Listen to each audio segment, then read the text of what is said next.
Okay, so this is the Spark 9 Pro Sports Edition.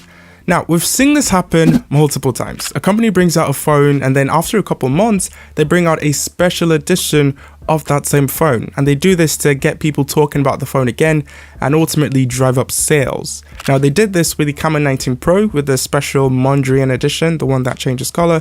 And now they're doing it again. But this one doesn't change colors. So what's different? But really, it's just the design. It just looks different. I actually kind of like it. It's giving special edition. At the corners, it looks crystal-like, and at the middle, it's white and has a textured finish. It's cool, but what would have been cooler is if they did something with the accessories, like if they customized the charger and the cable, or even the wired earphones. But yeah, it's just the regular white accessories. We also didn't get any special theme or wallpaper, so this is really just the Spark 9 Pro, but with a different finish on the back.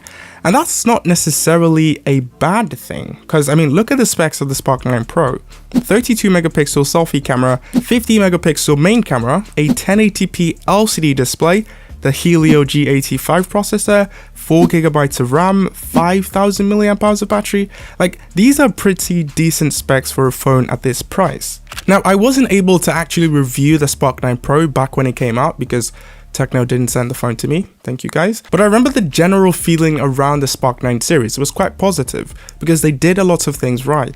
Like for example, the Helio G85, it's a very decent chipset for this price point. Like you can play virtually all games at medium settings, multitasking as well is really good. Like I also said, this comes with 4 gigabytes of RAM. In addition, you can actually get up to 3 gigabytes using virtual RAM. And this was also the first Tecno phone to get Android 12, and it doesn't look like it will be getting Android 13.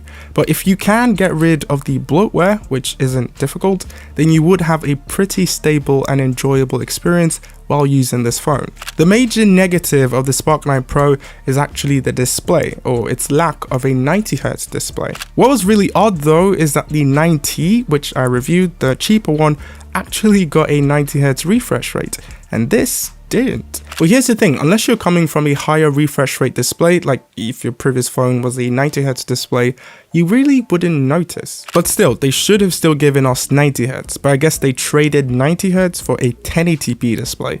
And really, if I had to choose between 90Hz and 1080p, I'll actually pick 1080p. Because I mean, look at the quality of this screen. I mean, it's still an LCD display, but it still looks pretty crisp.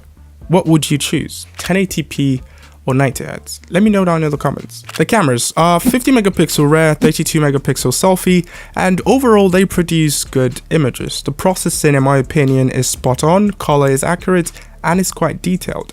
Video is maxed out at 2K with no stabilization for both the rear and selfie cameras. Tell me your thoughts about the photo quality and video quality of the Spark 9 Pro in the comments.